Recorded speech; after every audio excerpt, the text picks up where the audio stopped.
ഞാൻ സുബീഷാണ്. Rupee Munk എന്ന് പറഞ്ഞ യൂട്യൂബ് ചാനലിലൂടെയും ആസ്ക് റുപ്പി മങ്ക് എന്ന് പറഞ്ഞ വാട്സപ്പ് സർവീസിലൂടെയും പേഴ്സണൽ ഫിനാൻസുമായി ബന്ധപ്പെട്ട കാര്യങ്ങൾ പറഞ്ഞു തരുന്നത് ഞാനാണ്.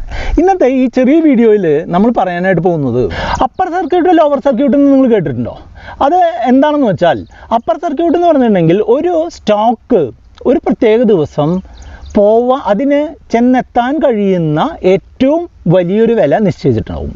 ഇപ്പം സ്റ്റോക്കുകൾക്ക് 20%, 10%, 5% ഒക്കെയാണ് അപ്പർ സർക്യൂട്ട് നിശ്ചയിച്ചിട്ടുണ്ടാവുക. അത് സ്റ്റോക്കുകളുടെ ടൈപ്പും അതിൽ വരുന്ന ട്രാൻസാക്ഷനുകളുടെ എണ്ണവും ഓർഡറുകളുടെ എണ്ണവും ഒക്കെ അനുസരിച്ചാണ് അത് സെറ്റ് ചെയ്തിട്ടുണ്ടാവുക. അപ്പോൾ ഒരു 20% അപ്പർ സർക്യൂട്ടുള്ള ഒരു സ്റ്റോക്കാണെന്നുണ്ടെങ്കിൽ ഇന്ന് ആ സ്റ്റോക്കിൻ്റെ വില 100 ആണ് എന്നുണ്ടെങ്കിൽ 120 രൂപയ്ക്ക് മേളിൽ നമുക്കത് ബൈ ചെയ്യാനായിട്ട് സാധിക്കില്ല.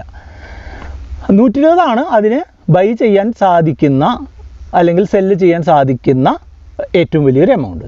അപ്പോൾ കുറേ പേര് ഇങ്ങനെ വാങ്ങി 120 ആയി എന്ന് കരുതുക.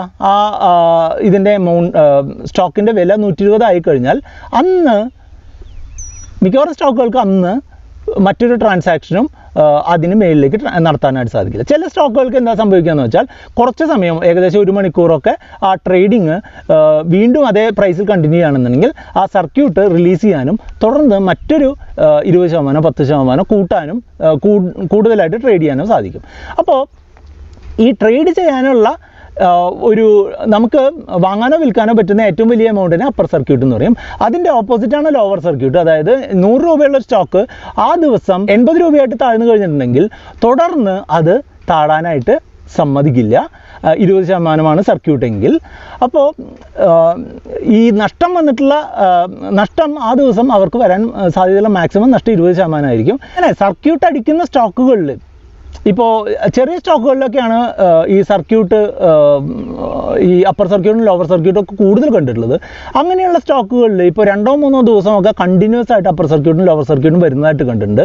അങ്ങനെയുള്ള സ്റ്റോക്കുകളിൽ നമ്മൾ അങ്ങനെയുള്ള സ്റ്റോക്കിൽ വന്നിട്ടുണ്ട് എന്നുണ്ടെങ്കിൽ ഏത് സമയത്തും നമുക്ക് ആ സർക്യൂട്ടിൻ്റെ അല്ലെങ്കിൽ ആ ഒരു മൊമെൻറ്റം, ഇപ്പോൾ ഇന്ന് 100 രൂപയുള്ള സ്റ്റോക്കിൽ നിന്ന് സർക്യൂട്ട് അടിച്ചപ്പോൾ 120 ആയി, നാളെ വീണ്ടും 20% എന്ന് പറഞ്ഞിട്ടുണ്ടെങ്കിൽ 144 വരെ നാളെ പോകാം, വീണ്ടും 144 നിന്നു, വീണ്ടും 28 പോയിൻറ്റും കൂടെ അടുത്ത ദിവസം കയറാം, അതായത് 172 വരെ പിറ്റേ ദിവസം പോവാം.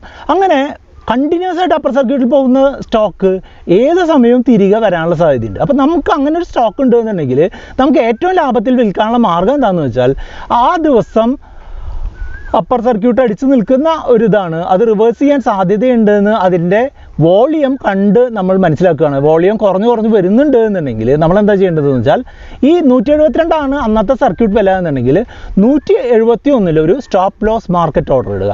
അപ്പോൾ ഏതെങ്കിലും ഒരു സമയത്ത് 171 അതിൽ താഴെയോ വരികയാണെന്നുണ്ടെങ്കിൽ ഉടനെ മാർക്കറ്റ് പ്രൈസിൽ അത് സെല്ലായിക്കോളും. നമുക്ക് ആ 100 മുതൽ 71 വരെ കിട്ടിയിട്ടുള്ള ആ ലാഭം നമുക്ക് കിട്ടുകയും ചെയ്യും. അങ്ങനെ ചെയ്യേണ്ടതിന് പ്രാധാന്യം എന്താണെന്ന് വെച്ചാൽ ഈ 100 120 ആയി, 144 172 ആയി അങ്ങനെ പോകുന്നത് അതേപോലെ തന്നെ 172 എന്നുള്ളത് എത്രയാവാം, 148 ആവാം, അത് കഴിഞ്ഞാൽ വീണ്ടും 120 ആവാം, പിന്നെ ഒരു 90 ആവാം, അങ്ങനെ താഴ്ന്നു പോകാനുള്ള സാധ്യതയുണ്ട്. അതായത് മേളിലേക്ക് പോയാൽ അതേ സ്പീഡിൽ തന്നെ താഴേക്ക് വരുന്നതാണ് ഈ സാധാരണ സ്റ്റോക്കുകൾ ചെയ്യുന്നത് കണ്ടിട്ടുള്ളത്.